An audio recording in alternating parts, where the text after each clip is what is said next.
All right, are we live? Refreshing, and we're live! Hello there, everybody. Welcome to the Storytime Network, where we're going to be doing something a bit experimental for everyone involved. It's experimental in that we normally do deep dives on content. We previously used to do a seasonal anime deep dive. We spent the last 3 weeks doing a deep dive on the Codex Alera, but now we're going much more general. We're going to go bigger, maybe even on a universal scale. Hint, hint, nudge, nudge, wink, wink. Where we talk about the future tropes commonly seen in science fiction and fantasy to an extent as well. I'm Fuzzy, and joining me are my co-hosts Mill Hello. and Logstar. Hello. So yeah, guys, how do you, just in general, how do you feel about the fact that we're just doing this more general sort of it's going to be a stream of consciousness, absolutely, but it's just it's more of a broad spectrum take than we've ever done. Well, nervous to be talking for a change, so that's the big worry. I mean, it's definitely going to be interesting. We'll just have to see how it goes. I suppose that is the case for everything. Also, I will note, Logstar, you're a little quiet. You might want to turn yourself up a bit.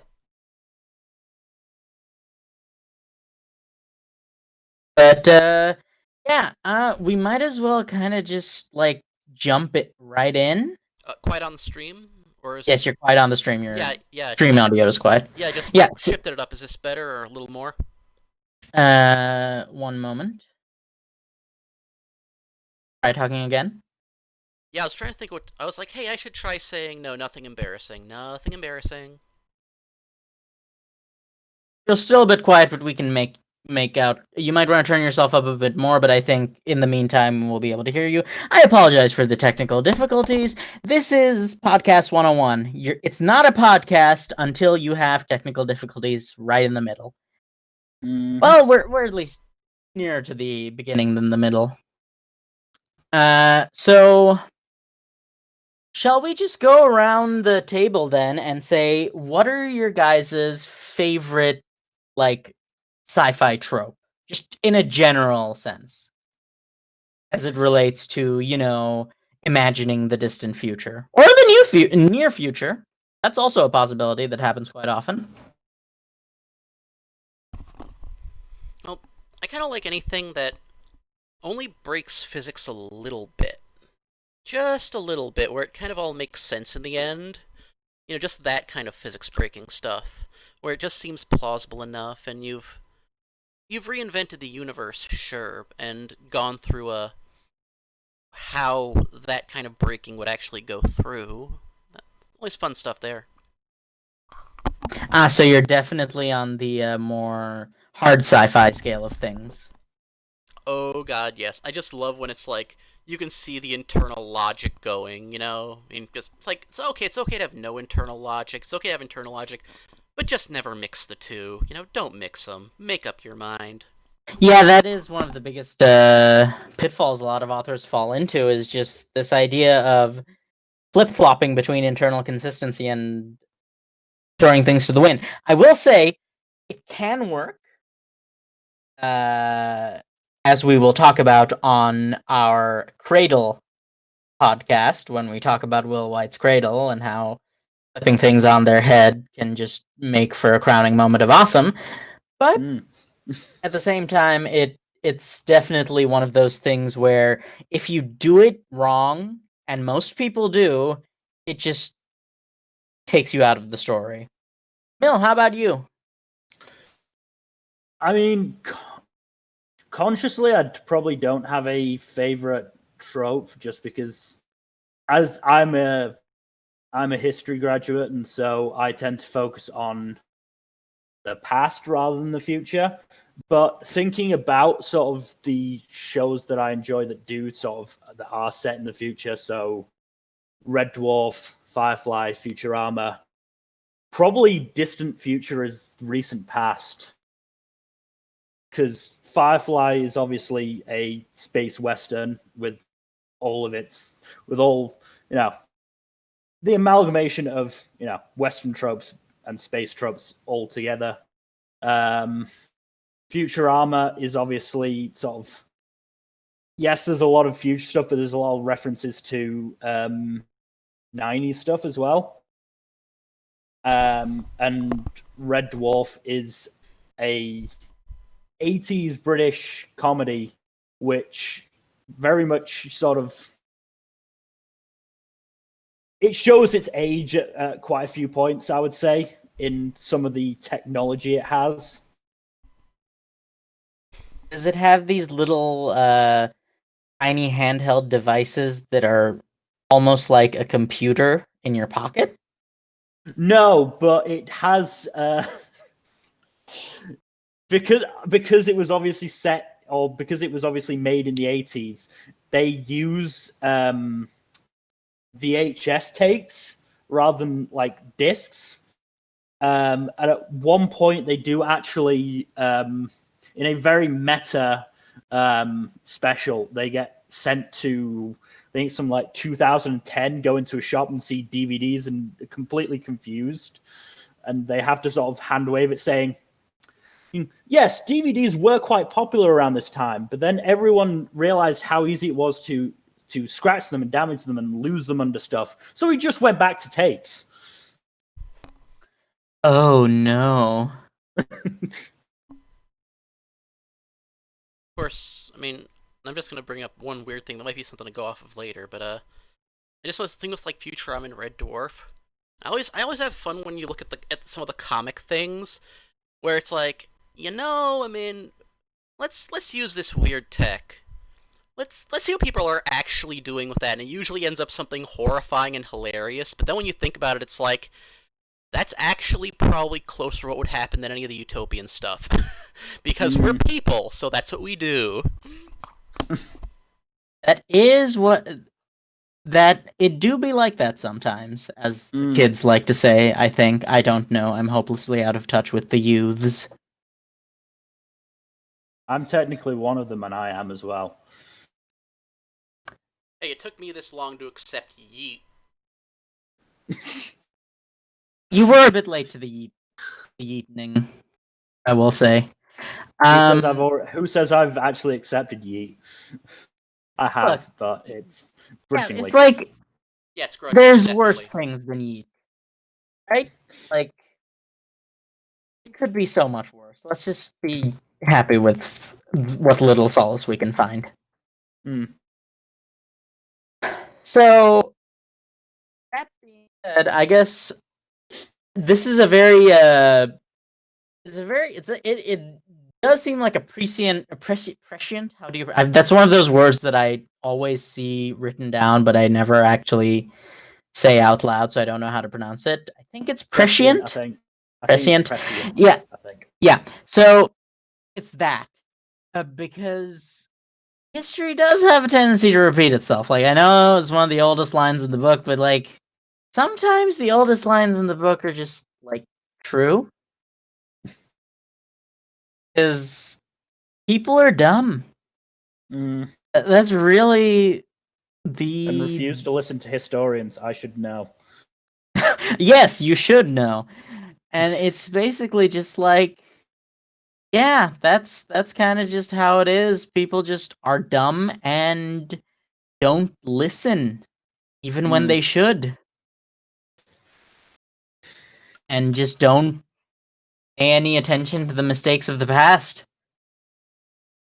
And are doomed to repeat them. So it does make sense. For example, one of the biggest things that comes up, or at least one of the things that comes up most frequently, is this idea that of there's the space western, but intimately related to that is the idea of the second colonization period, Mm. in which it doesn't even have to involve aliens all the time. It's like this is actually this. Yeah. I mean, in Firefly, there are no aliens. It is. They go to, or they visit so many planets that are on the rim, as they call it, and it's, they've barely got enough food and water to live, and they, and in one particular situation, they created a race of cannibalistic murderers trying to better colonize the planet. Who thought that would be a good idea? In fairness, their idea was let me try and remember what they were trying to do, because this is from the movie Serenity, which due to a couple of character deaths I have not actually watched for a while. So, or not in full. I've watched clips on YouTube. So interestingly enough, I've actually watched Serenity in full. Have never watched Firefly. I watched it without having any idea what Firefly was, and kind of just it was on TV when I was like a babby, and basically it just like, oh, there's this guy, Nathan Fillion. I know him from this one little detective show called Castle. I should watch Castle someday. It's okay. It's like it falls into the same trap as every other detective I'd watch it just for but Nathan Fillion. Yeah, no, Nathan Fillion makes it worth watching more or less. It's just, yeah, you know how it is. Anyway, so on this planet called Miranda, they made a chemical that was meant to, I think, pacify the population, because the government was dealing with quite a bit of trouble at the time. I think it was just before the Civil War with the Browncoats. But instead of pacifying the population a little bit, it pacified, I think, something like 95% of it to the point of just sloth. And the other 5% became Reavers. Aren't Reavers fun? Why are Reavers always the same? Like, what is the origin of the term Reaver? I feel like it's probably a Tolkien-esque. Maybe it came from Dune, possibly? But I feel like the term Reaver always is something to figure out off stream, because true, but it's just I think this really is this kind of I was gonna use an example that's that kind of unifies log stars and my log stars and mine and your preferred genres into this. I'm talking about Gundam, basically, in which it combines, like, honestly, pretty hard sci-fi with soft sci-fi space wizards in a way that, like, seems to function. Right, which is that thing that we should not do, but, like, sometimes you can pull it off. Yeah. And it's basically colonialism 2.0, because it's all humans, but there's just a major class divide between at least OG Gundam, which is the series I'm most familiar with, is the original Gundam cycle starting from the original Gundam to Double Zeta. It's basically just a cycle of human rights violations leading to war, because people are horrible. And that really speaks to me for reasons I'm sure are obvious. Because it's just, yeah. Especially seems to be growing more and more relevant nowadays, but it's just this idea that and I'm sure there would be, I forget which philosophers exactly would heavily disagree with me, but this idea that there's just something about human beings that kind of makes us dicks to each other. Which there is evidence for that, is like, I'm not saying that there's base underlying human nature, it's just that there's evolutionary reasons for being dicks to each other, and our brains haven't caught up with. The millennials of war would beg to agree with the fact that humans are dicks to each other. Yeah, like, we've kind of been dicking around with each other in every sense of the word since basically prehistory. Those poor Neanderthals did nothing to deserve. Yeah, Homo we sapiens. did kind of drive every other, like, there's, like, that's probably the only reason we as a species, the Homo sapiens, still exist. But, like, we did murder all of the other human species. Anyway, like, that's for a future history podcast. We're here to talk about the future. We're here to talk about the history of the future, not the future of history. Anyway, important distinction to make. We've got a list of tropes that we're going to cover this podcast. So let's get started with the first one. We are kind of already there. Is the idea of the future as is just the past on repeat. Another thing that often comes up, and I think I agree with this depiction as well, is the whole second industrial revolution idea. Because if you look at it, like, if you think about it a little bit, it does seem like we're kind of in the middle of a lull in with regards to what's it called, innovation, right? We've kind of been stuck in the same general level of science and nature, just science and technology for a good long while now. So it's one of those things where it does make perfect sense that eventually we'd have another boom, because it does come in fits and spurts. And I think, yep, Logstar. Yeah, and it's all on the conditions that make the fits and spurts possible. I mean, come on, we have a bunch of those right now. I mean, sci-fi gets a lot of, scarcity versus post-scarcity going on because, well, that's kind of an important thing right now. And of course, the Great Filter, which is its own entire episode in the making. But yeah, I mean, yeah, it's honestly, that's actually a very good point to make, is that we seem to have kind of, as a society, entered a region of localized scarcity and post-scarcity.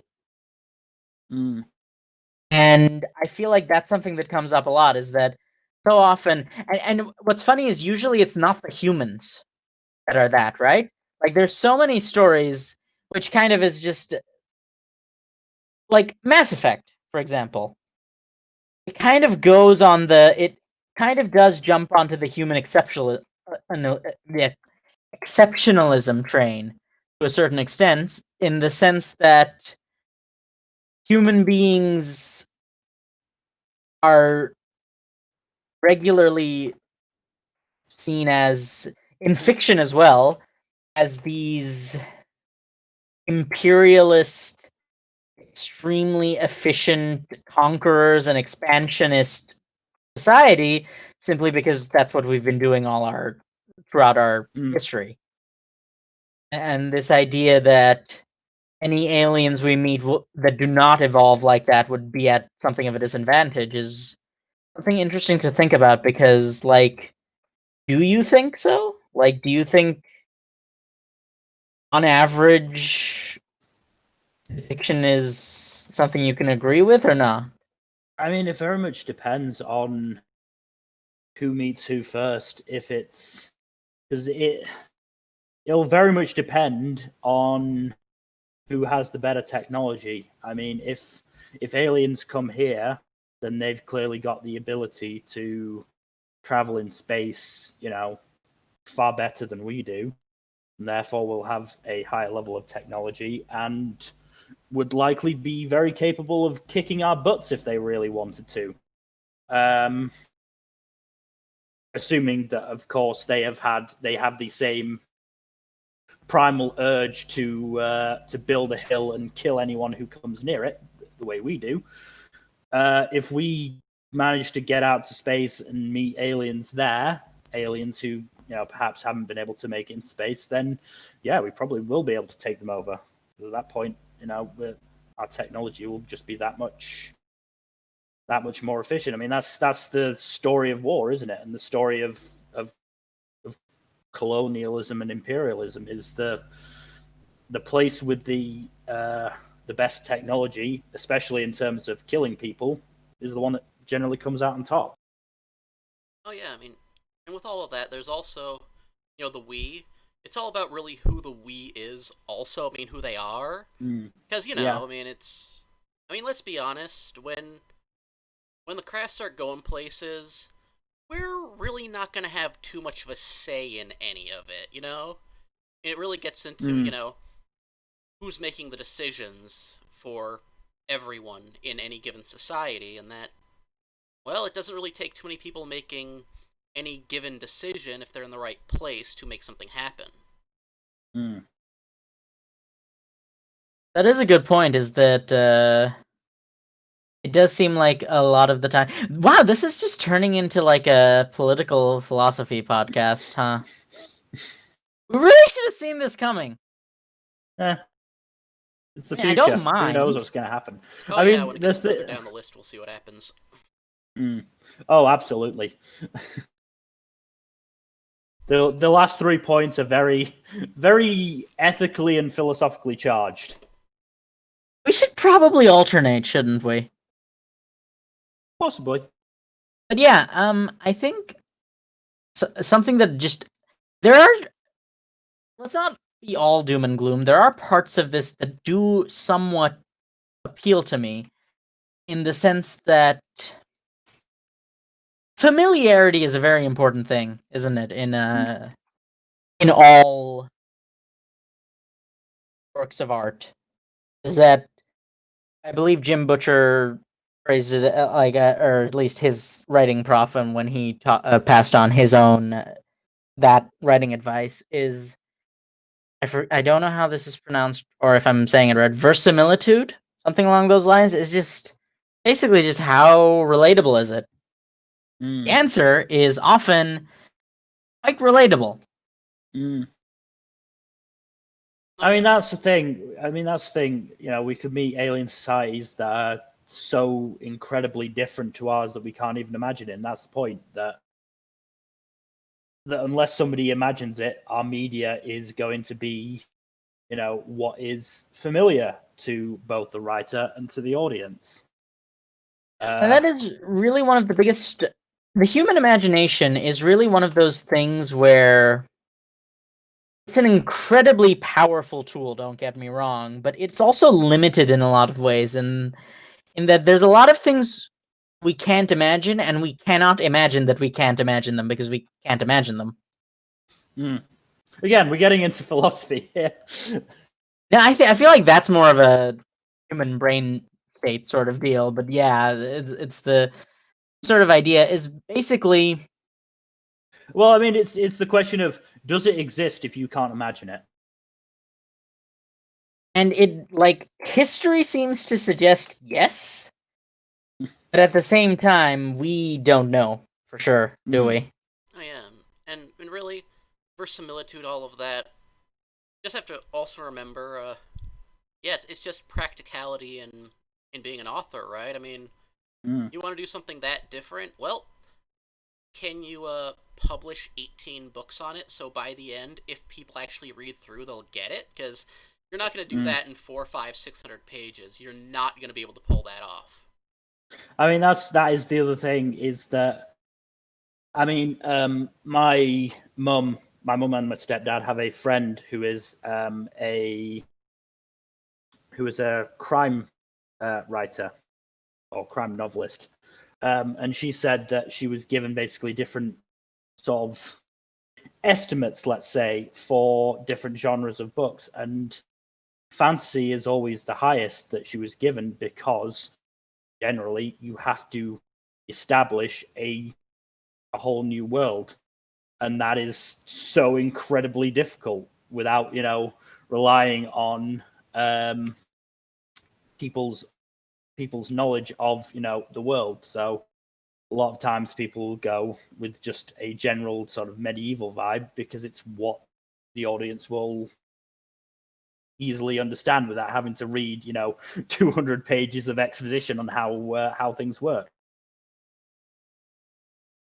And it's the same for sci-fi. And that has led to basically a sci-fi ecosystem, let's call it, that when it gets right down to it is there have been a lot of positives, don't get me wrong, right? Because it when you get right down to it, it's created a system of sci-fi where things are close enough that everything feels real, right? There's that feeling of reality that's often missing from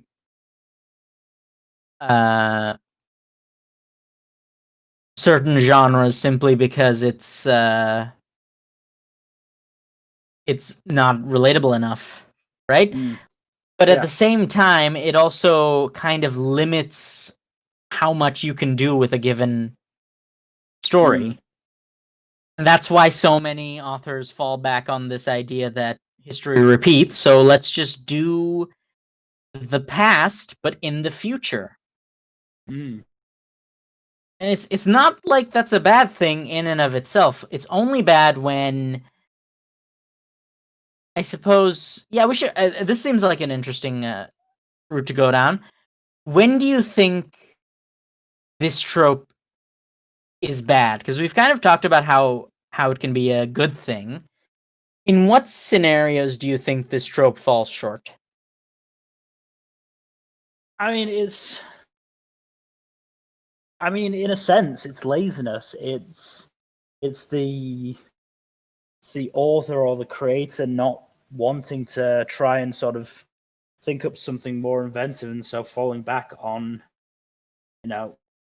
easy stuff for people to understand. I mean, that's not to say that as we've said, things can't be done that are interesting and innovative with it, but it just feels like the sort of, it can be very much a lazy option for people. One of the things I'm thinking is it gets bad when that's like the ecosystem, when there's not as much of a gradient that goes from that territory to just way out there, when the gradient doesn't work. Because it is necessary to have a lot of things with familiarity, but when there's like a cutoff somewhere, that seems to do something.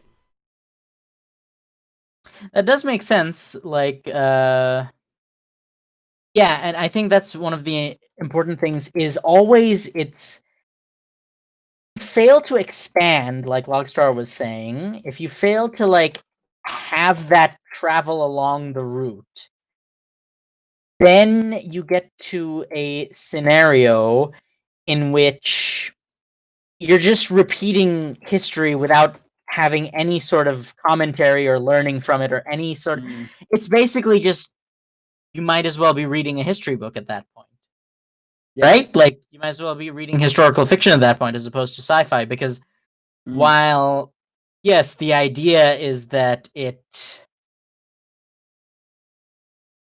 does the thing where it's using a point of reference. If that point of reference stops being a point of reference and it just becomes a retelling, that's really when it falls flat, I think. Yes, because you come to sci-fi to sort of see new things and see a whole new world, inventive a things. Yeah, a fantastic whole new world. point of view. Yeah. I've forgotten the lyrics to that song. Someone please pick it up. Oh no, if I try picking it up, I'll be going to the parody, and yeah, we already. Oh, maybe we'll save that for when we have we're less in danger of Twitch nuking our channel. Wait, do you know what parody I'm talking about? There's a few parodies you could be talking about, but I don't know that any of them are safe for the channel as it is right now. There is definitely a mature content warning here, because yeah, that's the one I think of.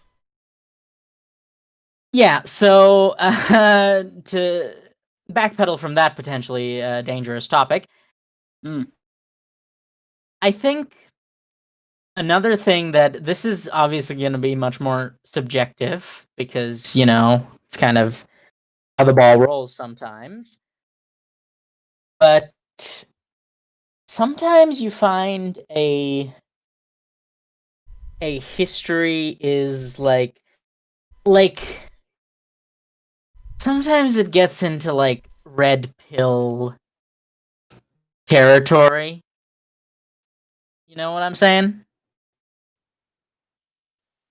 In Not what way? like basically sometimes gets to the point where the author is using it as an excuse to basically push a very yikes ideology on occasion. Like, you see far too many stories where but the colonialists were actually the good guys the whole time, guys.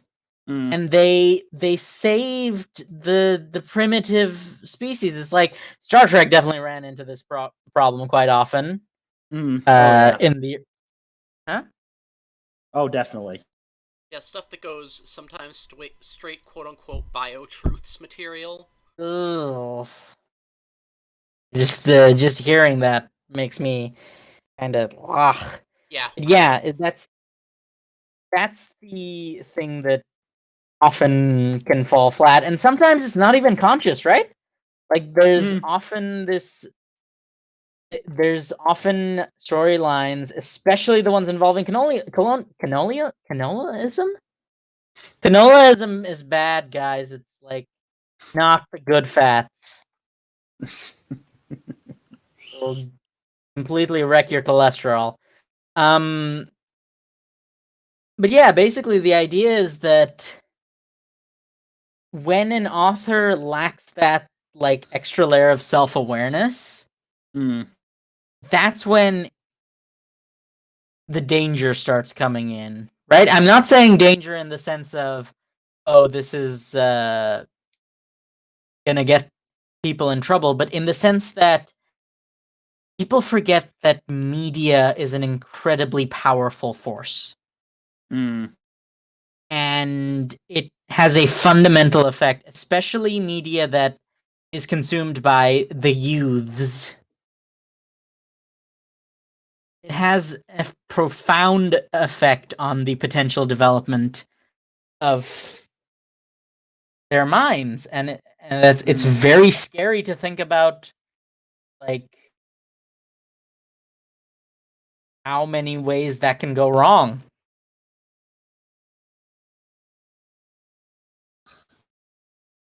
You get what I'm saying? Yeah.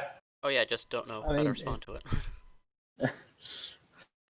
I mean that's the thing. I mean you find that in all facets of media, really. But being, setting your story in the future gives you a little bit of freedom in terms of how to word this. It allows for the writer to say, "Oh, look, the thinking on this particular policy, let's say, has changed, and it's actually a good thing now. And look at all the good it's doing now that it's it's seen as a good thing, and we can do it freely," sort of thing. Look at all the good we're doing on these new worlds that we're conquering. Yeah, that always is just a very yikesable message. Mm. And it's especially awkward when, and like I said, it's hard to tell sometimes if it's intentional or not. Mm. Right? With some people, it's obvious if you just look at their, Twitter history. I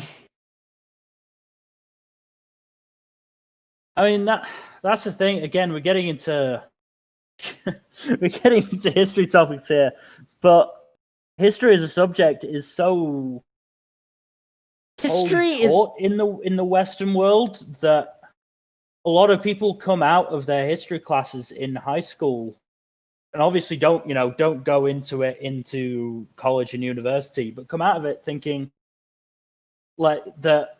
For example, the British Empire was a good thing. No, it wasn't. It really wasn't. And so, and the fact that and some of those people will inevitably become writers and will. And it's not even necessarily a conscious thing. They're not the type of people who are on Twitter going, "Oh, but for the good old days." It's just a sort of base thing in their mind that, oh, British Empire was pretty good, wasn't it? I mean, it's gone now, but that's fine. We've moved on, and they'll go on to write a story about going to other worlds, and they'll think, oh, what would humans do? Oh, they'd colonize places.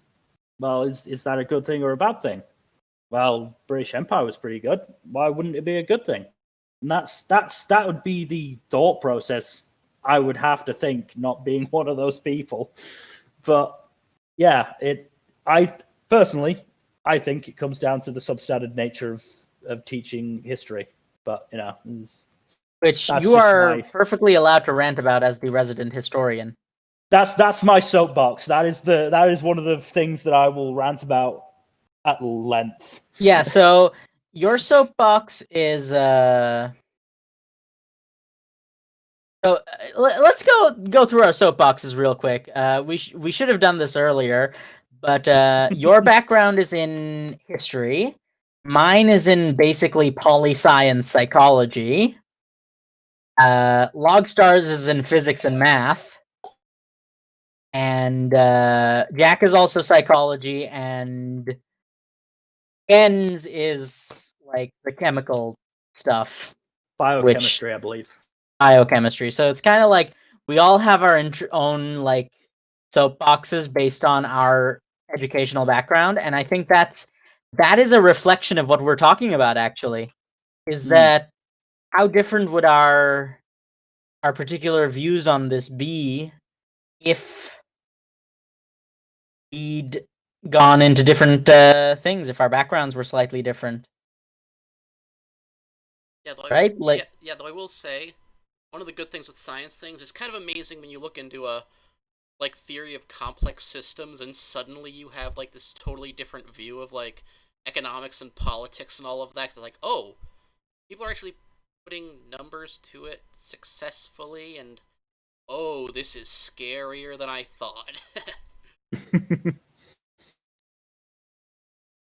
Yeah, there's always the risk of that, oh crap moment.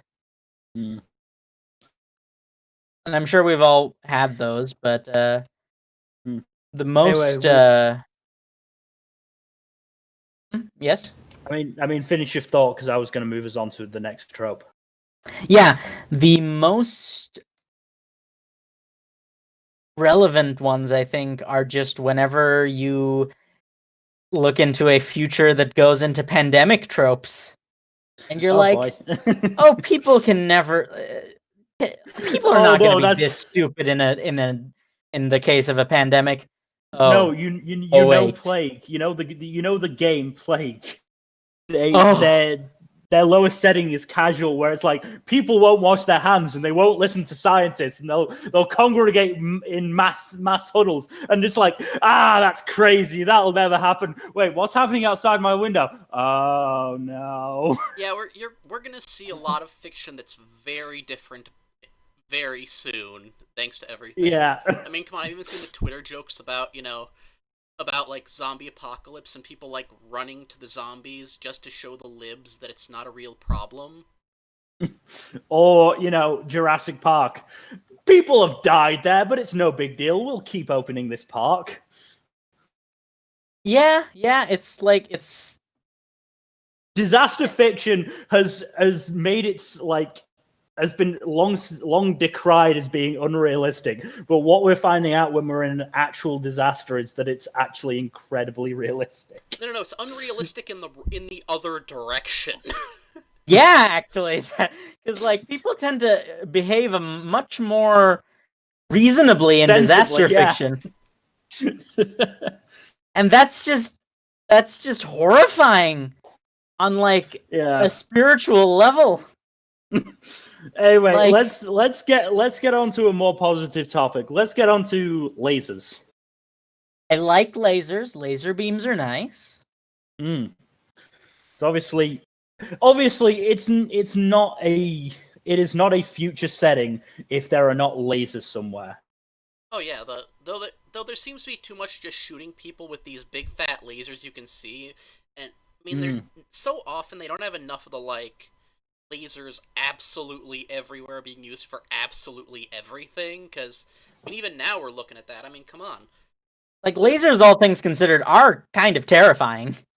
Oh, they absolutely are. Like, if anything, sci-fi with their plasma bolts and blasters, they downplay how devastating a future where laser weaponry is common would be, but also is not nearly as cool as it should be, and I feel like that's a crime. Right? Like, you have frickin' laser beams. Why do you not... Like, the idea of, like, laser cooling, the idea of making things cold by shooting lasers at them is so wonderfully counterintuitive. If you don't necessarily have that much of a background in, like, the physics portion of it, but it's just like, why do we not see more of those? Freeze rays are viable, and it turns out the answer to freeze rays is just shoot lasers at things. Yeah, you just like, isn't it just evaporate off the hottest things and leave the coldest ones until you get what you want, basically? Well, no, it's that, and it's also like you basically neutralize the motion. Right? Like, if it's going if the particles are going in one direction, then you zap it with lasers going in the opposite direction with almost exactly the same amount of energy behind them, and the energy cancels each other out, and as a result, you're left with... Because remember, heat is motion. Stillness is cold.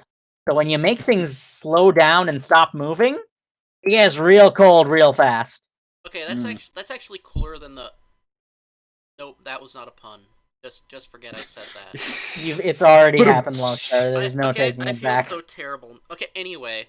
But yeah, I just heard about, like, using it to, like, make them, like, cryogenic fluids, colder, because it's like, evaporate off, the hottest ones and just leave what's left. But I did not know you could do that, too. That's kind of like...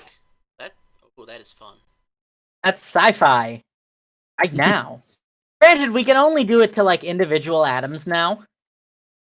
We're not quite at the freezing people into a comical icicle that they harmlessly thaw from later on. We're not quite there yet, but, like, the fact that we are even in the ballpark is kind of amazing, right? Is like, that's probably a topic that we're gonna get into later on after we finish gushing about laser beams. Is a lot of the future is now. Right? There's so much... I mean, there's obviously the common examples of Star Trek predicted flip phones and like touchscreen like tablets and stuff. Even Yeah. beyond that, there's like so much more. Mm. But yeah, actually, I'm just gonna go back with the lasers freezing things. The one thing that always gets me with sci-fi is there's never enough of like the medical lasers, because there is so much fun stuff, and like what you're talking about, Mm. that would be even more fun stuff to talk about. I mean, come on, you've probably heard where it's like, what is it, you can do eye surgery now without actually cutting through anything because you have the right kind of laser just go through the part you don't want to cut and just like, we'll just cut the rest out perfectly cleanly. I mean, sci-fi doesn't seem to be thinking enough about, what else are those medical lasers gonna do? This is gonna be a fun investigation. Yeah, right. Like I was just about to say, going in the direction of even a near future sci-fi thriller where detective thriller where it's just someone got murdered very mysteriously by a medical laser and no one knows what it is until they figure out it's a medical laser. Get Dan Brown on that. That sounds like his bag. Of course, just going on to the sort of more mundane uses for lasers. I mean, one of the first things that comes to mind when I think of lasers is Futurama. I think it's the first Xmas episode where they're going to get a tree and Leela has an axe and goes to swing it up, and then just a laser comes from the bottom of it and just uses it to cut down the tree. And it's just, I mean, it's supposed to be a gag about, having this axe with a blade on it and then just having a laser coming out of it. But, it's just a really mundane way to use a laser to just cut down a tree. The mundane uses of future tech. That one is fun. Oh yeah, we can actually like really cleanly segue into that because like there's so many quote unquote futuristic stuff that just has so many utility functions. Like, for example, there's the laser thing, but imagine a world where like targeted lasers could make it so that food is heated up just right every time, as if it's hot and fresh. But then Goldilocks will become a pointless story. Well, no, because then Goldilocks can transition into a story about like getting her Mauled by bears. eyebrows irradiated or something.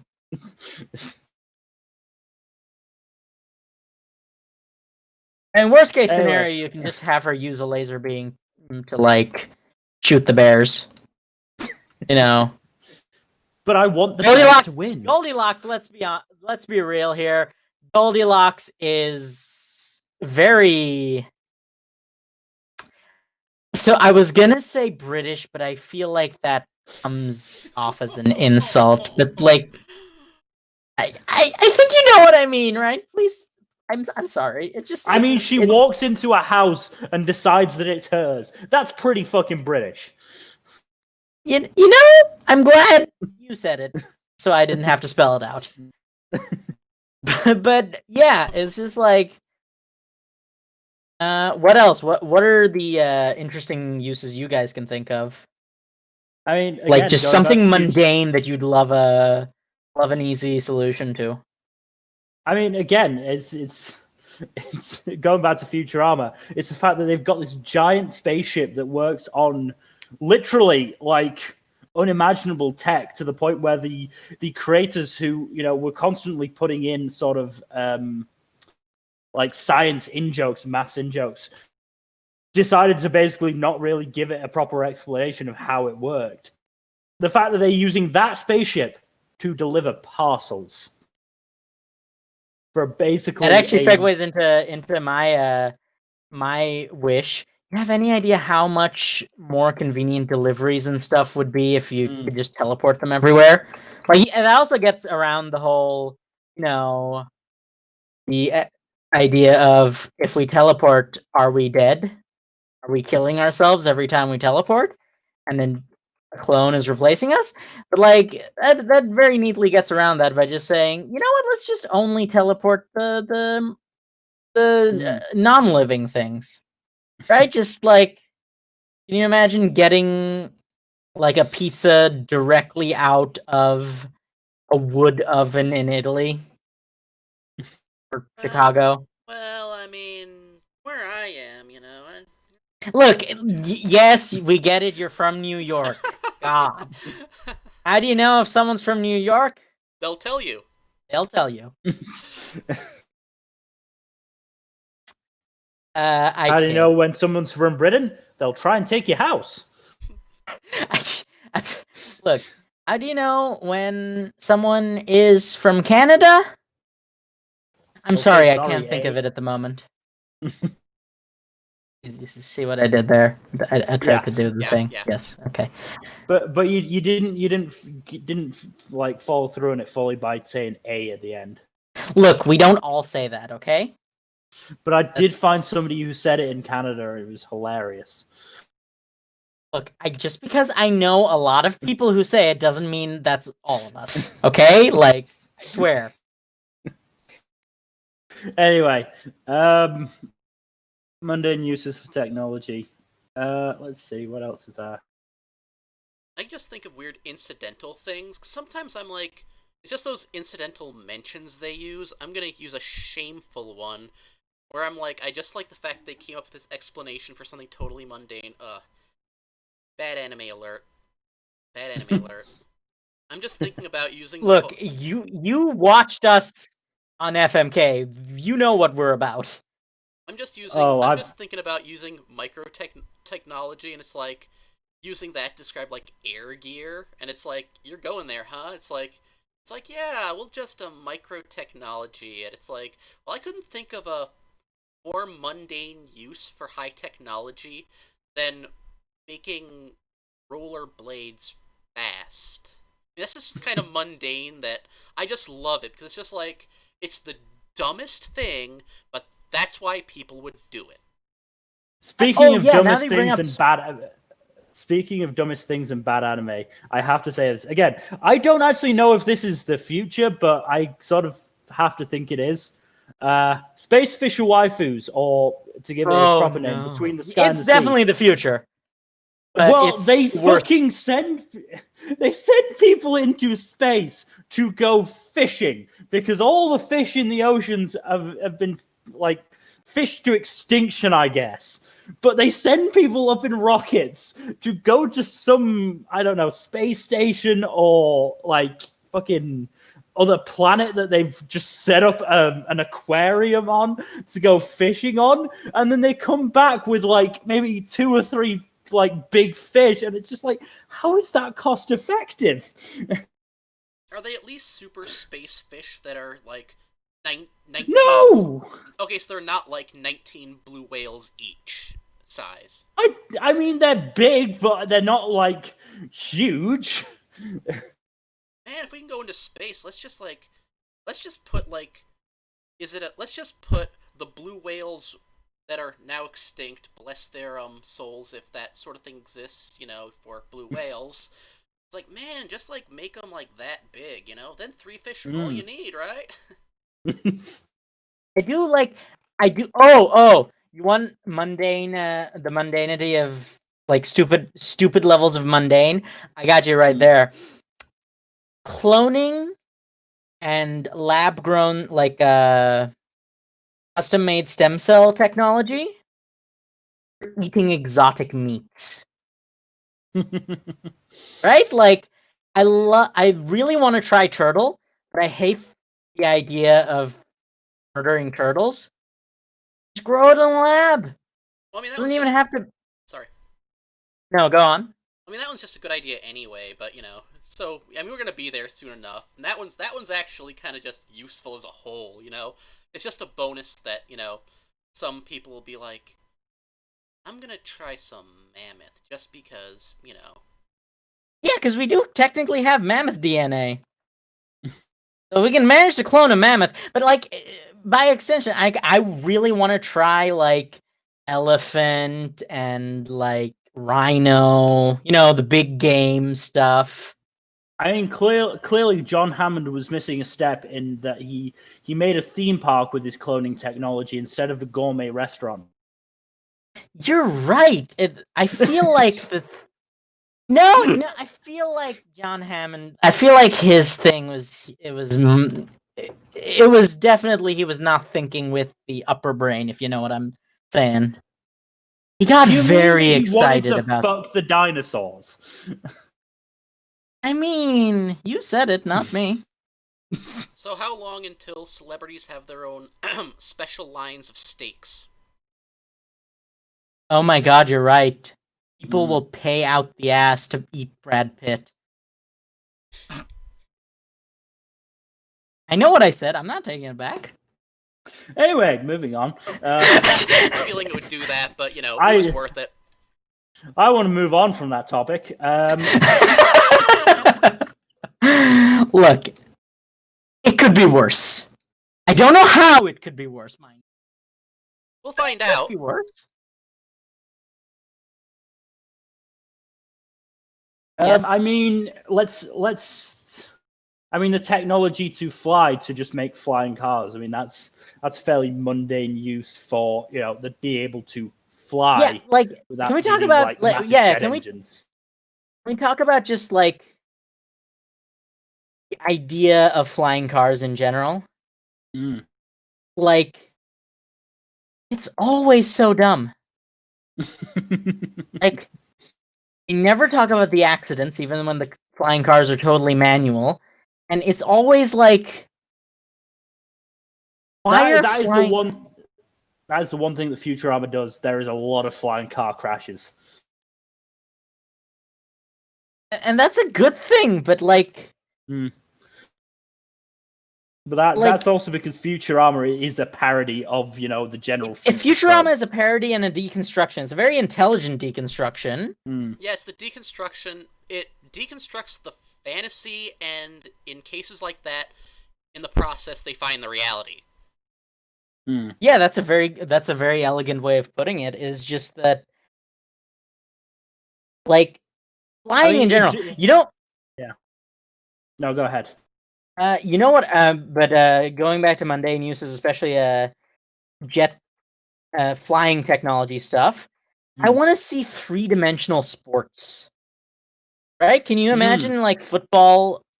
Like, so one of my favorite cartoons growing up, and this was a cartoon, even though it was from the French animesque school of cartooning. Galactic Football. Anyone ever heard of that? Oh, I might have. I don't think I ever watched it, but I might have seen it on like the It's TV glorious. guide. It's basically where every single species has like this supernatural aura that they have access to, and its use has been outlawed in everything except playing football. And it is glorious. It's like they're these creepy like noseless guys who are fittingly called shadows, because of course they are. Whose whole thing is that they can go into the shadow realm and like use it to teleport, or also trap people, and like they use that for playing football. And then there's of course humans have the most vanilla one, right? Like they just become faster and stronger because of course they do. But then there's these like weird steampunk people who I think are an all-female species who have theirs is called the Metal Yell, which is just really cool. And they just like they can basically make toxic auras that paralyze people. And it's just there's the lizard people who can lock people in stasis. It's just I want to see more of that sort of deal in which it's just sports but magic. Oh God, yes. I mean, it just reminds me. It was an article. I think in a science magazine. So I don't know. I know it was a parody article saying, you know what, people are cheating Olympics all the time. Screw it. Let's make one where Yeah. it's like, you want to put any drug into your body, have fun. You want to Yeah, do some I weird shit. Yeah, it's like, it was this whole thing, it was this joke, and I'm thinking, this but unironically, you know? Yeah, I would love the idea of just like push the human body to its limits and beyond. Like, I don't care if the athletes want to destroy their own bodies, that's their business. But like, just let them take as many drugs as they want. Let them get like cybernetic enhancements if they wanna. Yeah, I mean, it's not gonna be any worse than, like, you know, American football right now, you know? I think we've seen how that turns out. Look, don't say that in front of certain people. They get really upset at the idea that drugs have an effect on their good old pigskin. No, I'm not talking about the drugs. I'm just talking about, like, the concussions there. You can do without the drugs. It's like, once you get whacked in the head enough, it's like, you know, the drugs are kind of just, you know, that's just a drop in the bucket right now. That's a very good point that I had not considered, but it's depressingly accurate, isn't it? Mm. Yeah, I just like, can you imagine just football but in full 3 dimensions with like people playing football in Iron Man armor? Really any and for the record, because it's me and Mill are both subjects of the Queen, we are talking about what the North Americans tend to call soccer when we say football. Okay, good. When you said in like Iron Man armor, I did think you were talking about hand egg. Oh no. You know, you should know me well enough by now that my dad was a doctor for a national football team at one point. And Believe me. What? just, you're not going to confuse me with it, because I kind of know that, you know, that, yeah, I'm not going to use the exception for the name football. I get what's going on, so. Yeah, it's just like,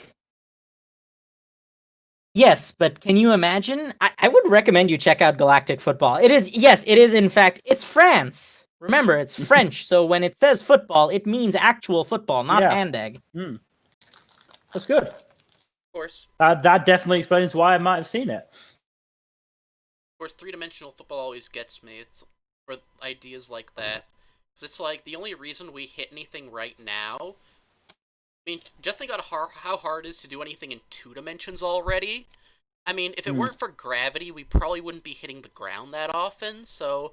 I'm looking forward to seeing hitting those goals in 3 dimensions. Yeah, it's basically an entirely different game, but also rule of cool. Right? Like, I think that's the thing that people often... Like, people fail to see the significance of rule of cool, because it really is a very, very significant thing, right? Yeah. It's not like... Oh, yeah. Is it in sci-fi so often... Even, and like, that's not to say that hard sci-fi can't do this. Like, this idea of 3-dimensional football is entirely doable with our current understanding of physics. We just need, like, more compact power sources.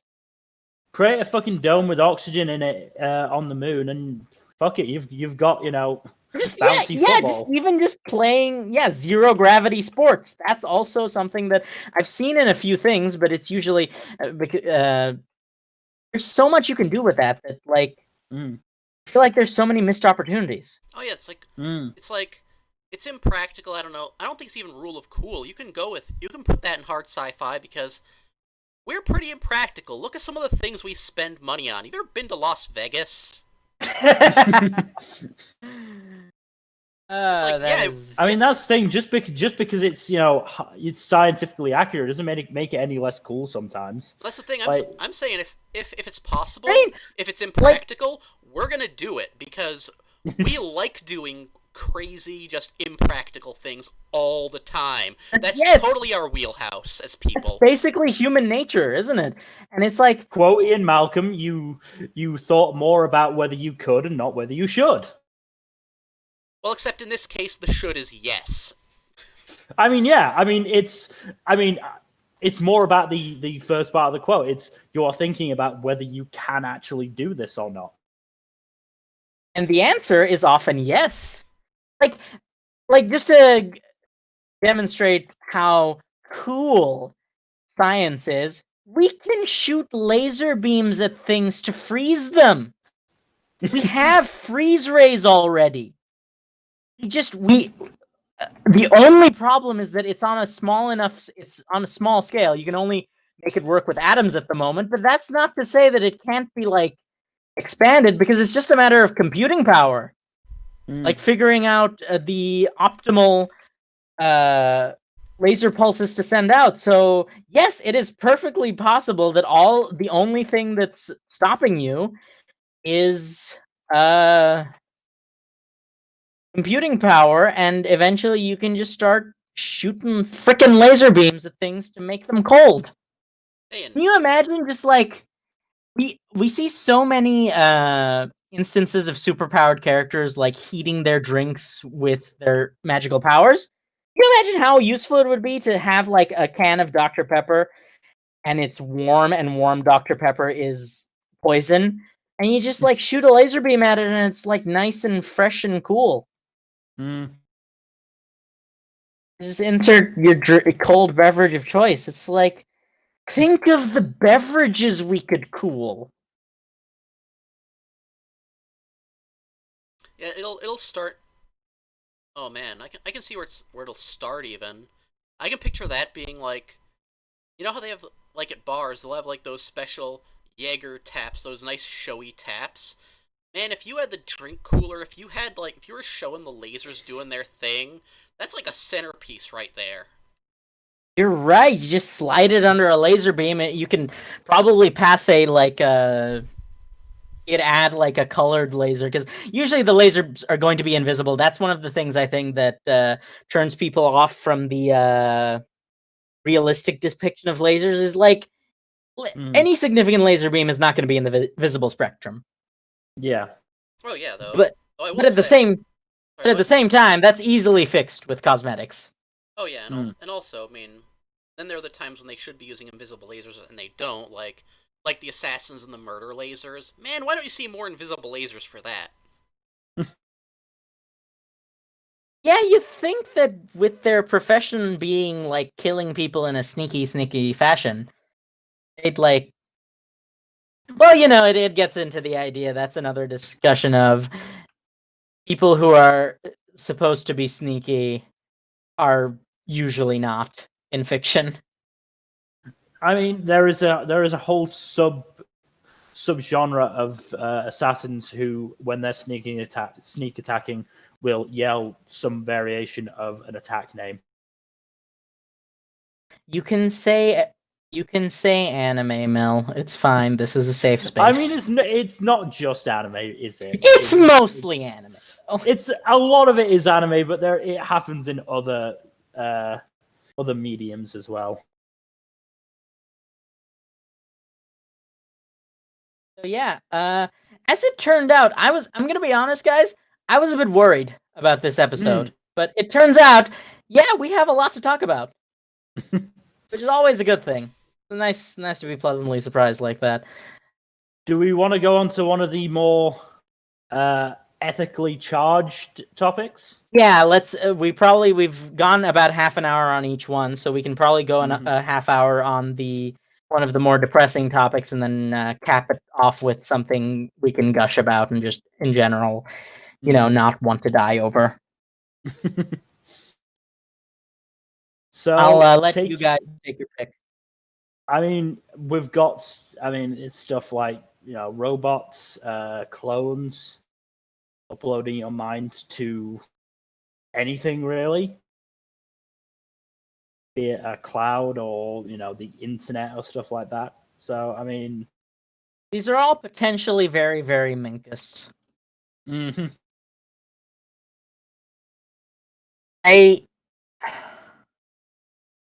AI, right? AI Yeah. and robots. It's one of the true staples of science absolutely. fiction. Yeah. We've been doing it since literally we've been coming up with this idea since prehistoric times. Like the idea of Mm. a living construct has shown up in prehistoric times. Yeah. Like, I don't think the Epic of Gilgamesh had one, but I'm pretty sure that some of its peers did have those. So it's just like, I mean, from the minute one, humans have been trying to get something else to do the work for them. that is really, it's amazing how much of human innovation stems entirely from our innate sense of intense, unspeakable laziness. Right? More progress is made by lazy people looking for a shortcut than anything else, really. And it makes sense, right? Like, Yeah. Oh, definitely.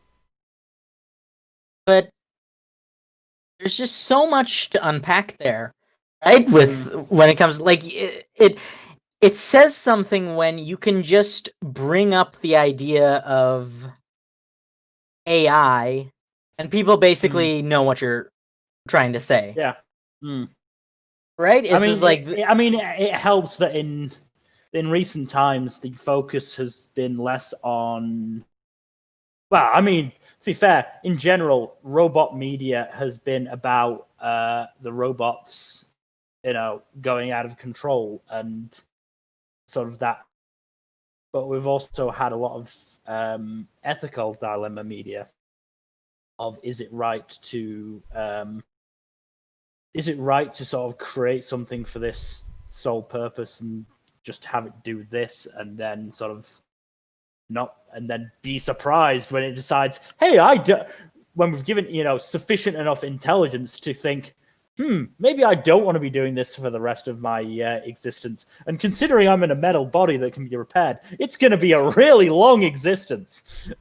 yeah, it's like this idea that we as a species have agreed that, like, slavery's bad, y'all.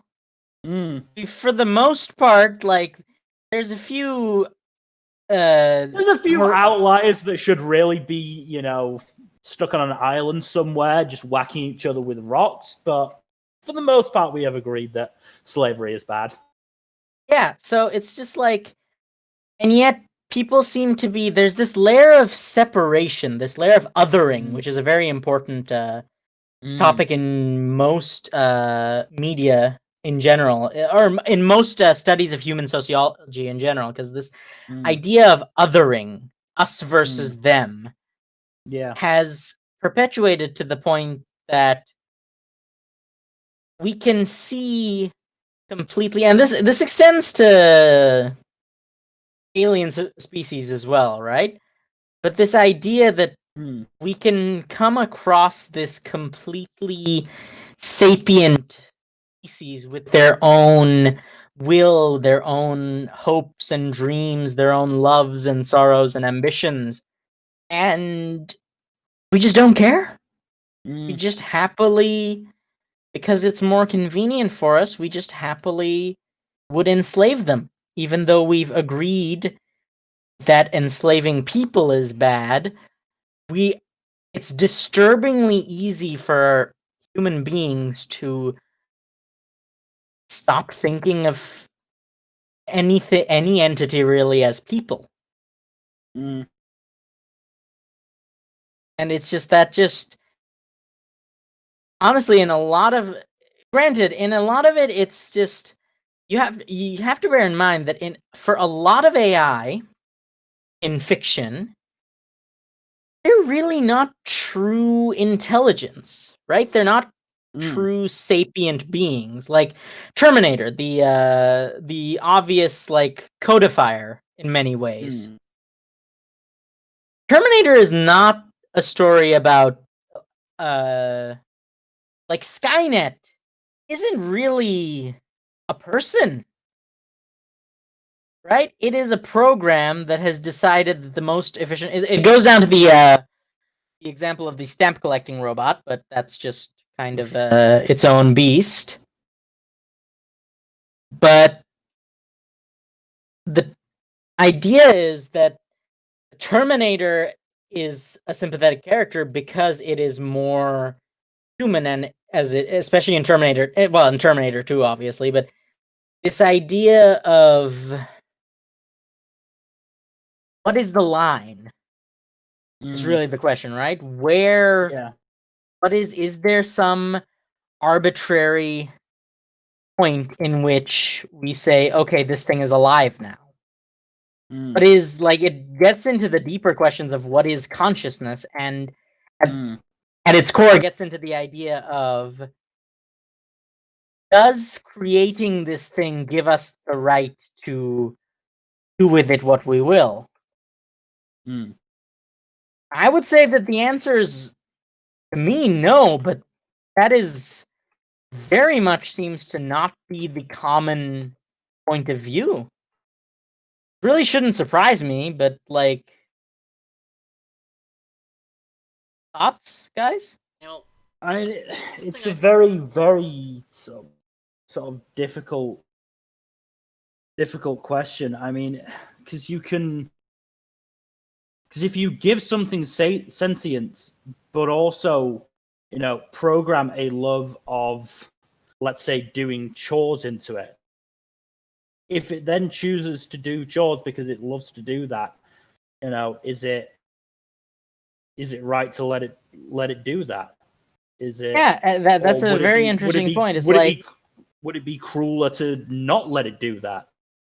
Yeah, I mean, that goes to like a lot of like how even culture brings people up. Really, it's almost like an installed culture in that sense. Yeah, it is really, that's a very elegant little comparison, isn't it? Because like, we're essentially, the act of creating these beings is the act of creating an entirely new species and culture that, at its core, is not that different from our cultures, because we are, like, we're not entirely the product of our environment, but our culture, it can never be overstated the role that our culture has in shaping us.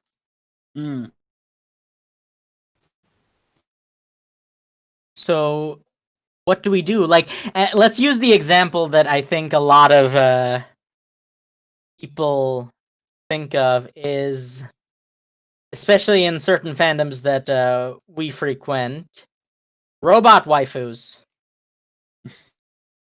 What are the ethical implications of that? Right? Like, if you create a being that is designed to imprint on, and well, let's take those ethical steps, or that ethical step further. Because obviously it will happen if robotics gets that far enough. You create a robot designed solely for the purpose of, let's be coy and say, a relationship, but the designers give it an actual person's face and body, and program it to talk like an actual person. It gets into the discussion that you steered us away from, people wanting to eat Brad Pitt. I mean, not what really. If a celebrity just it's more about people who want to fuck Brad Pitt, which is a different discussion, I feel. Well, there's a surprising amount of overlap, honestly. You know how people be, Mill. You've been on the 6-digit website. You know how it is. Yeah, but I'd just rather not give attention to the vor. Yeah, but like, that's not necessarily what I was talking about, but that is one facet of it, yes. But yeah, it's just like, if a celebrity like sells the right to their like DNA, which is not really, like, it's entirely possible that it'll happen before they achieve fame, right? Like people, especially. Oh, absolutely. Oh, and then there's a layer darker we can go that I like. I don't know if we should go. I have a feeling I know what it is, and I don't really want to. I don't We'll know stick what it with is, celebrities. but, I think you know what it is, Lockstar, but you just your mind is not willing to make the connection because it's horrifying. But well, let's just say that a lot of celebrities have gone on record that they sign contracts when they're young and getting into the industry that they don't really shouldn't have signed. In some cases, very young. Okay, I think I might get it. Now, okay, yeah. But like, if because we know that show business is predatory, right? So what if like Absolutely. that's the next level of predation? Sign away your genome so that people can just buy a clone of you that is expressly made and programmed with certain purposes and activities in mind. Of course, one of those. And here's the thing: we as a society, unfortunately, are not well. Some of us are, obviously, but some of us aren't able to sort of recognize the difference between, say, a fake person and a real person. Yeah, and if it goes one way, it should definitely go the other way, isn't it? Doesn't it? Like, I mean, let's be blunt about it. There will be people, if this happens, who will, buy robot waifus of a celebrity and then consider themselves actually dating that celebrity. And if they ever come across that celebrity in real life, will be, angry that the celebrity does not want to bone down? acknowledge them in any way. Yeah, does not acknowledge them in any way, and will react violently. I think the end point of that would be actually worse than that one, quite a bit. All I'm picturing Oh, is how like, so? all I'm picturing is like, well, I've got 5 of them already. Why would I ever interact with anyone else for any reason? I mean, again, that is a route that Futurama takes in its episode on Homo Robo relations, where it has one of those cheesy 80s 90s information films where the guy just stays in making out with his robot. I think it's Lucy Liu showing its age. Rather than actually, and stays in there until he is like 80, just making out with this robot for his entire life. Again, it was supposed to be a joke, but it kind of hits it dead on in the process. Yeah. It's just like, why do humans gotta make things so uncomfortable? Right? Why do we do this to ourselves? Because like, yeah, I mean, just getting back onto the topic of AI in general. I mean, it's an answer, or it's a question, and that doesn't really have an answer right now, because we can't sort of say for sure what will happen. We can obviously speculate, and and I think there's one thing that a lot of people neglect, especially when they go in the opposite direction. There's a lot of people that go in the opposite utopian AI direction. But what people often neglect is that even no AI will ever be truly perfect or utopian, simply because even if we assume human beings are not the creators, assuming that the creators of the AI are not already perfect, at which point, why do they even need perfect AI? Mm-hmm. Assuming that those creators are not perfect,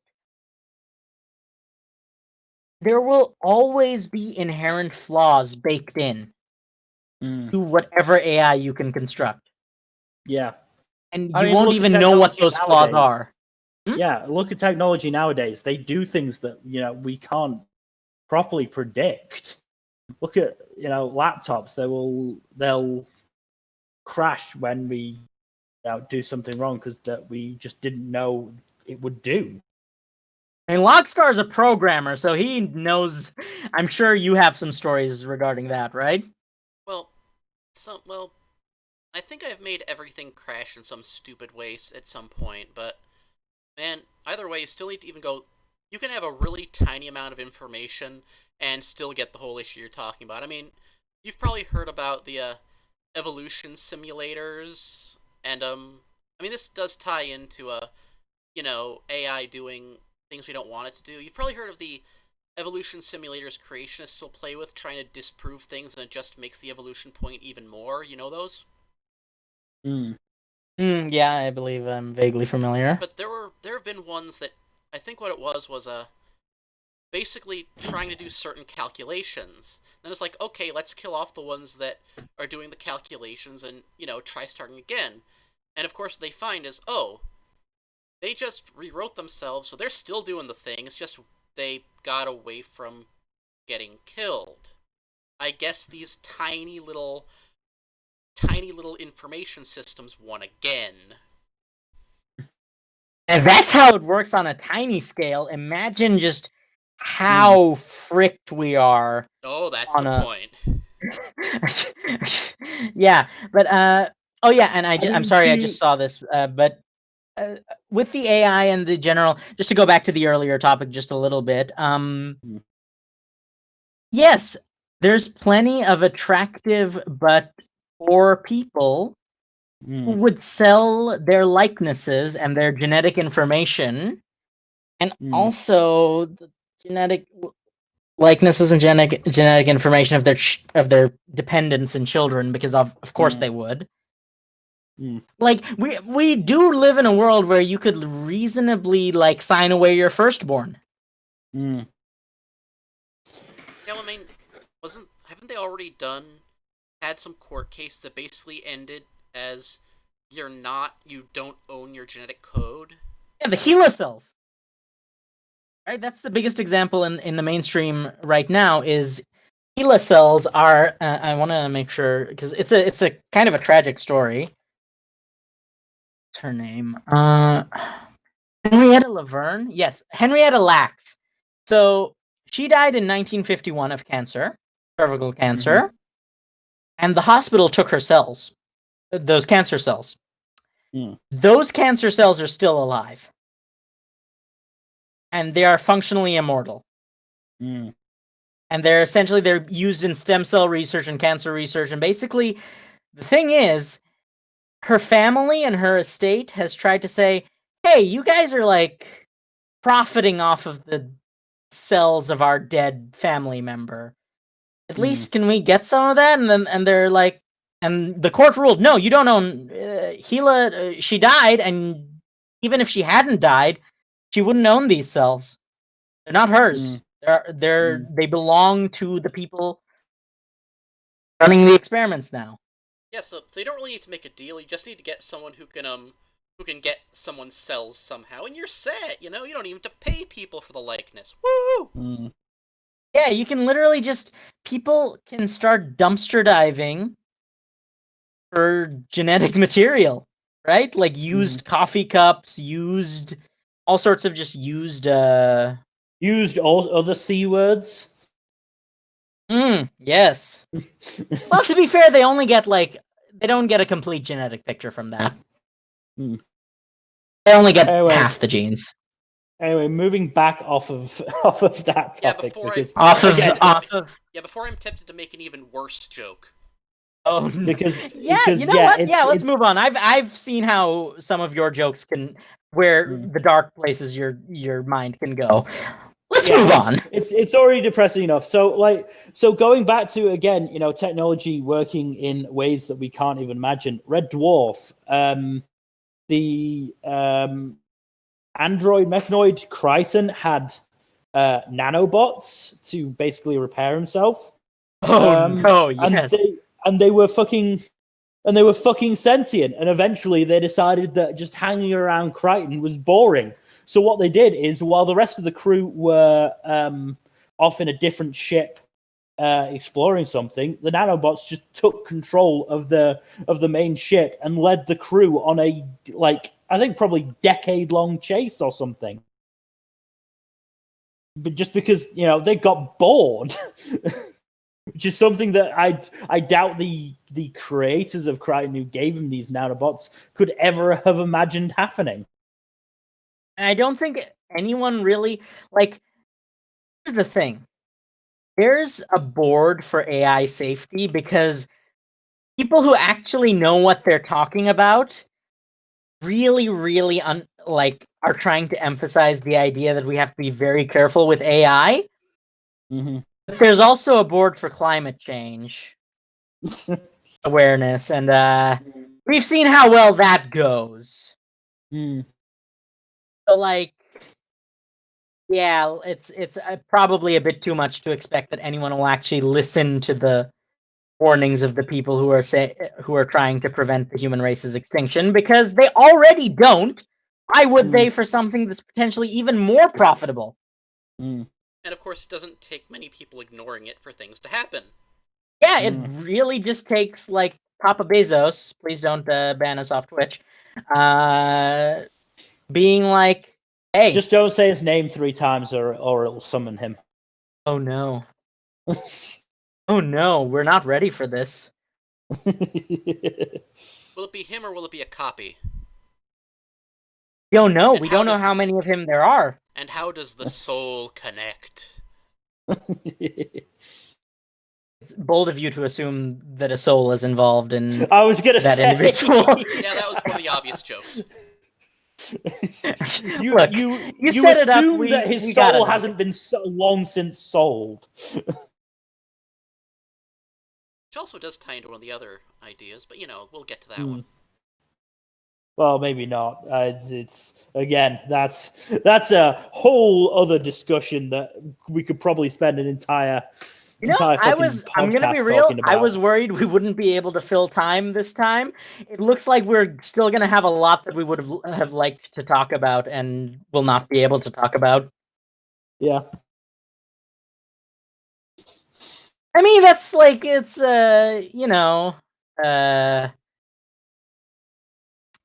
there's an idiom for this. It's just not coming to mind. It's a good problem to have, basically. Yes. Yeah. But I think it is. I think we've been on the doom and gloom train a bit long enough. We should probably. I mean, we can just we've got probably about sort of 6-7 minutes left, I would say. Because obviously we spent the first 10 minutes of the podcast sort of talking more generally about future tropes. So I'd say we've got about 6 minutes to talk about, the good uses of robots. I mean, robots just in fiction can be really entertaining. I mean, Crichton in Red Dwarf is Bender. Bender is a great example of a really well done robot, who again doesn't do what he was programmed to do. Crichton in Red Dwarf is the main character, Lister, goes through great lengths to get him to break his programming, and to an extent he does, but it goes back to that. If you program a robot to like something, are you then wrong for having it do that thing? Crichton is programmed to, do chores basically. And even once his programming is broken, it is most definitely broke or broken, he still does those chores because he enjoys them. He enjoys folding laundry. He enjoys, taking the trash out, that sort of thing. And it's that question of, just to dip back into the philosophical a little bit again, it's that question of, is it still free will if it started as a program? If it started as command? Again, and that's, I guess, it's another ethical question. Can it be truly called sentience if it has behaviors programmed into it?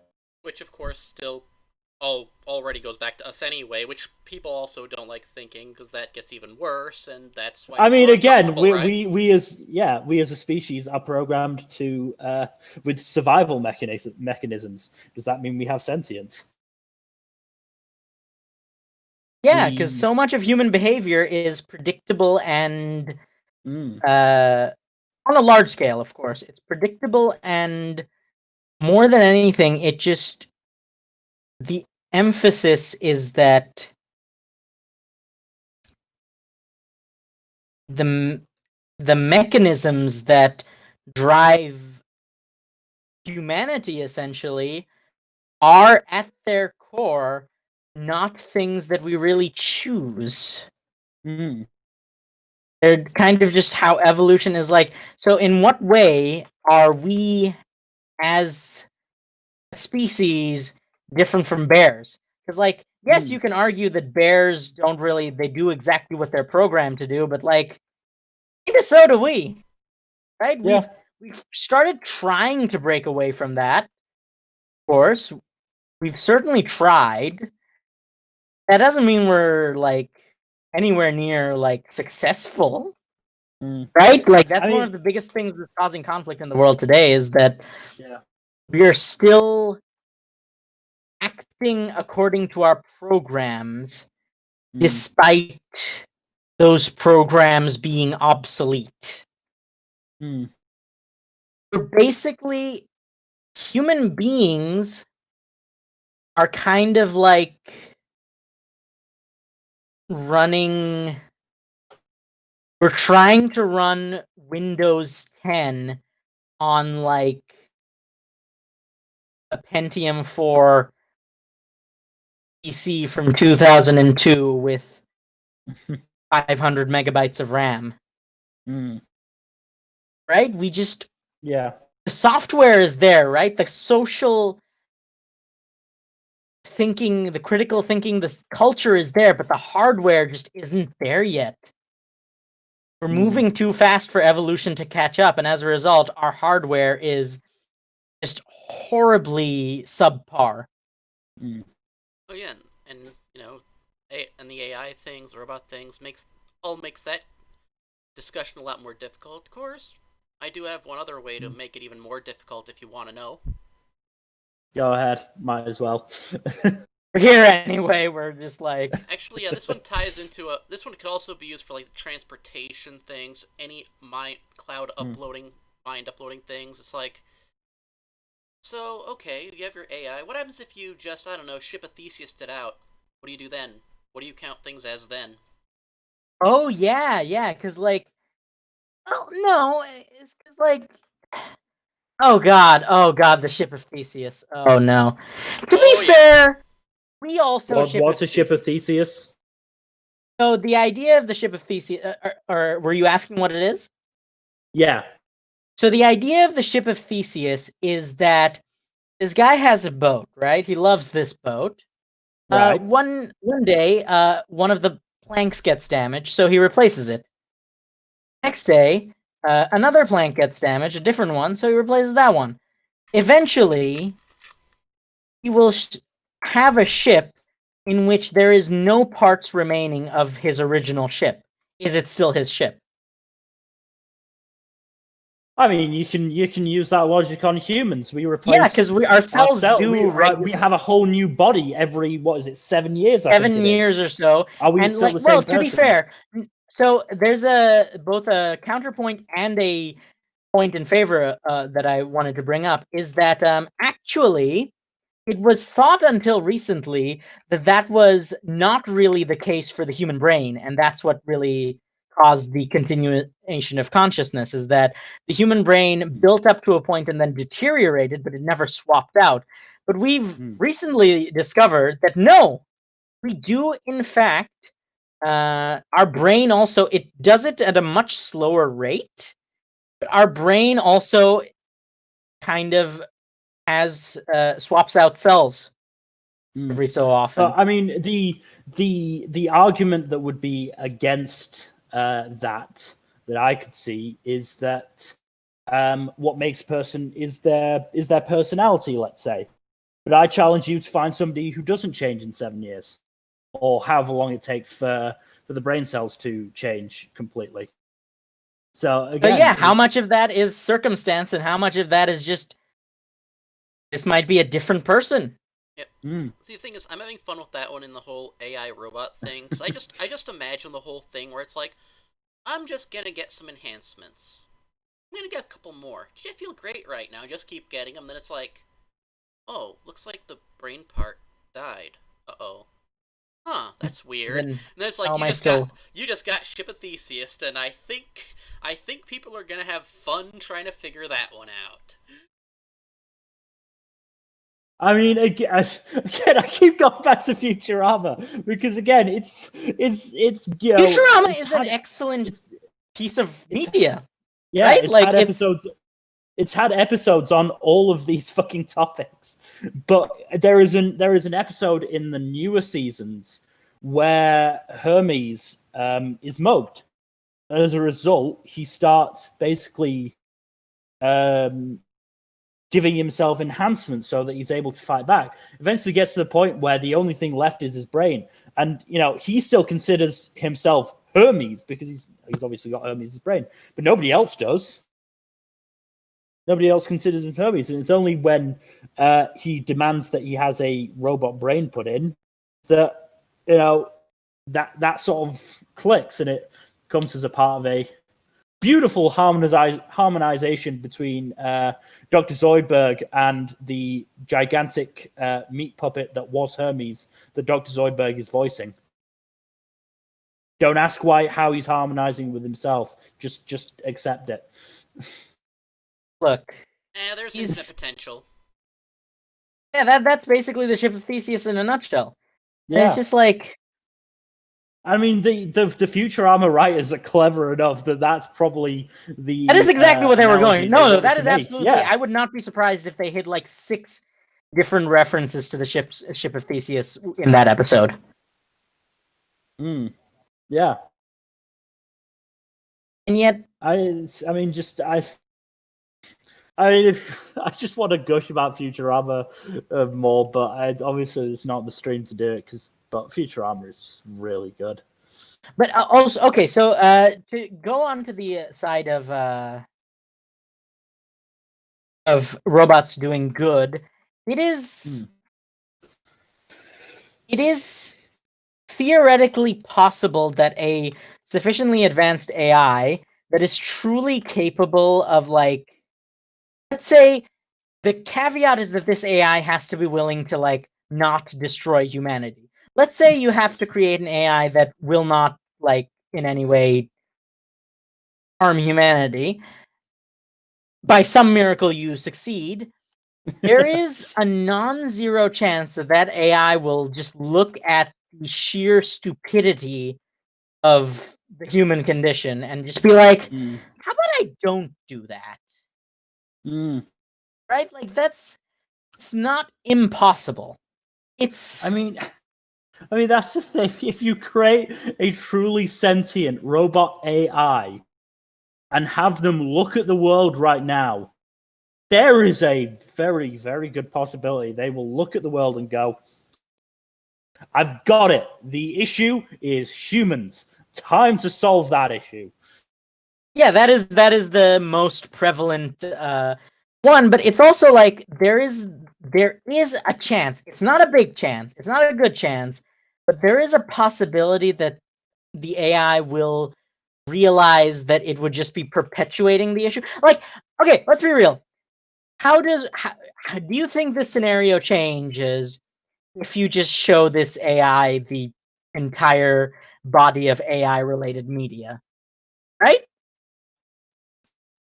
Because, like, a lot of these AI seem to be reacting in.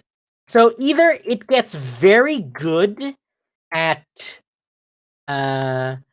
destroying humanity, right? Or it realizes that trying to wage war on humanity might just, like, trying to wipe out humanity would backfire. So it is possible for a sentient AI. But depending on how intelligent that AI is, it could just see the ones where the human wins. Go, it's propaganda. I got machine guns for arms. Or more like, I mean, just because I don't doesn't mean I can't. I don't know. I don't want to do that, but I can change their minds. There are some very nice compounds that'll help me do that. Water Or supply, it could just do. Yeah. Or it could just look at it and go, that's where those guys went wrong. I'm not making those mistakes. Yeah, no, that's what I was gonna say. Is that it can just use that as basically a walkthrough as blueprints.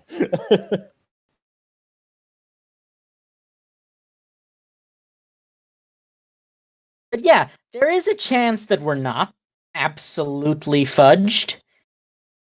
But there's also a chance that, like,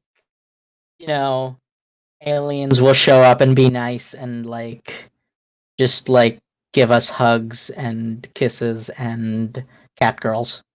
Which goes back to the Great Filter, which is its own episode entirely.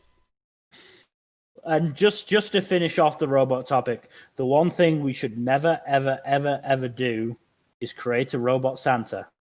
Because that clearly goes horribly, horribly wrong. In so many ways that, like... To the point where the only person on the nice list is Dr. Zoidberg, which, to be fair, is justified. Why not Zoidberg? Did I use that reference right? Yes. Okay, good. Just about, yeah. I'm a bit rusty on my Futurama, but, like, it's a great show. It's one of the it really is definitely one of the smartest shows in recent memory. Yeah. And yeah, so I think we've reached an answer. We need to, as a society, pool all of our resources together and just create a massive army of Dr. Zoidbergs. That's how we save the world. We've solved it. Yes, but there was also an episode on that, and look how that went. Like, well, yeah, technically, but like that. We saw what happened when humans came up against Dr. Zoidberg's race, and Dr. Zoidberg's race won fairly handily. Mostly because Zach Brannigan is a fucking idiot who didn't recognize one of the Decapodians. But also, like, they'd probably be nice about it, right? Like, if we had to be conquered. No, they weren't nice about it at all. They whipped us. Yeah, but, like, they could be nice about it. I know, that's like saying. That's like saying, oh, the British could be nice to their colonials. No. I mean, I'm not. No, you're misunderstanding me. I don't mean create a species of Dr. Zoidberg. I'm saying create many, many, many individual Dr. Zoidbergs. Again, there's that episode where they go to the parallel universe, and obviously there's one of every member of Planet Express. But as soon as the parallel Dr. Zoidberg realizes that he has a chance here, he's kind of a despot to our universe's Dr. Zoidberg.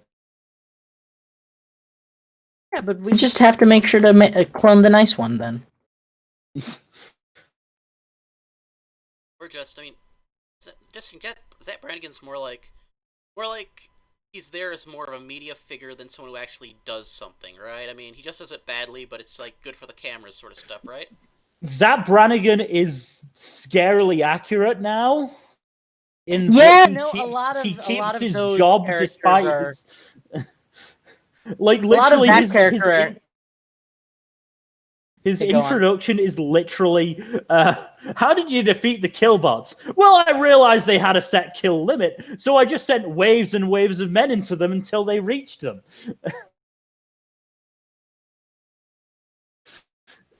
That's Minkus for me, Camp. Yeah, yeah. Like, that is incredibly Minkus. I'm gonna keep using the word until it catches on, by the way. We'll see. But just to stay on Zabrarian for a second longer, just when they are fighting, who is it? I think it's the Omicronians, I believe. Was David Bowie there? No. So, so for those of you who don't know the reference, which I think is everyone except me, I'm referring to David Cage's first major project, Omicron: The Nomad Soul, which is absolutely, it is the Room of PS1 era video games. God awful, but also hilarious, and somehow features David Bowie as both a character and a music guy. But anyway, so they go through this giant battle and destroy what they think is the mothership, and are celebrating with champagne. And then the real mothership appears, and Zap just goes, "What the hell is that thing?" Kif, "I believe it's the mothership, sir."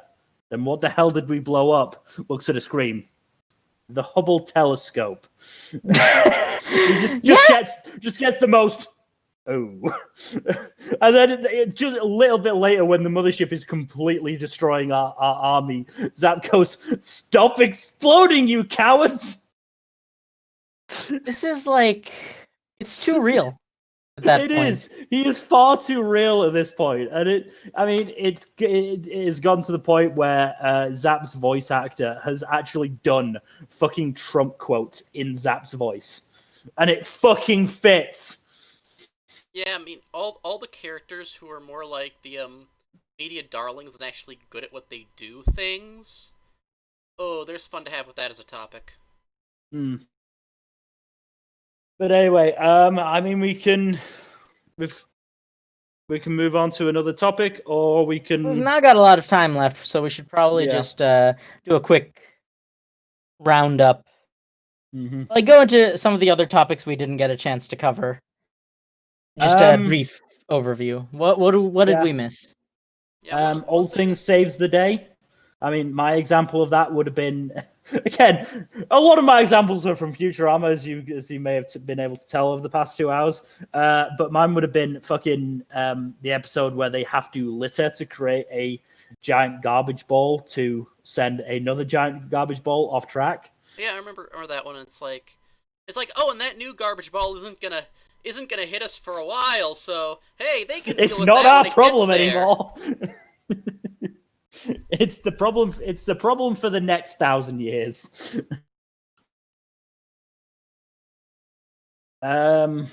So Old Things saves the day. Do you guys have any other sort of examples of that?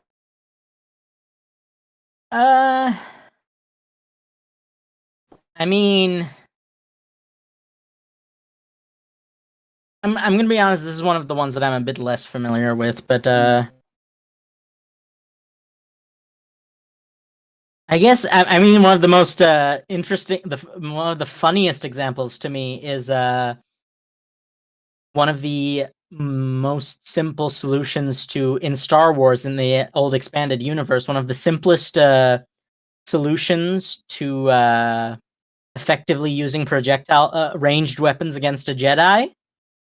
Shoot them with an old-fashioned gun with bullets, because like they immediately try to deflect it, but all they end up doing is just turn a solid chunk of metal flying into their chest into a molten lump of metal with the same amount of energy flying into their chest and doing a lot more damage. Well, I mean, plus heat, so probably more energy.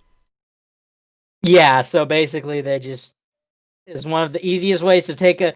As it turns out, if Indiana Jones wasn't too busy being Harrison Ford being, if Indiana Jones wasn't too busy being Han Solo, he'd do pretty well against the Jedi because they'd just do all the fancy. It basically substitute. Well, it's a trick that could probably only work once or twice. Because once the Jedi realize it, they probably just use the Force to stop it. Yeah, but well, for each one, it only has to work once if you do it right. I mean, that's fair. And again, the Jedi are not the most clever of people or most inventive of people. They're stagnant they've kind and of dumb. been doing the same thing for literally thousands of years and expecting it to work, even when it has been proven to not work. Yay for insanity. I just remember the. I just love the fact that they used to have to carry fanny pack batteries for lightsabers. Proto sabers, they had to. The technology wasn't there for the portability, so they had to each carry a little fanny pack pouch at their waist with a battery in it. Man, I mean, if you're gonna go for those kind of aesthetics, why don't you just make many-pronged lightsabers out of those old shoes with lights in them? You know what? Phineas and Ferb, the Phineas and Ferb Star Wars special basically did that. Yes, because Phineas and Ferb is actually inventive despite doing the same thing every episode. Yeah, but no, there is, unironically, I believe, a story or a comic in the Star Wars Expanded Universe, and the old one before it all got axed by, what's his face? Our great overlord Disney. Yes. Hail Mickey. So, in which Obi-Wan Kenobi either won or lost a fight because the USB cable connecting his lightsaber was too short. That is literally something that used to be canon. Oh my god. I think that's a good... I don't know, probably Universal C. I mean, is it USB 84 or 736 or what? I mean, 0.1. I mean, I don't know. You'd have to ask Obi-Wan that. I don't know what. Anyway, yeah, that's a lot of power you got to put through that cable. Yeah, Mel.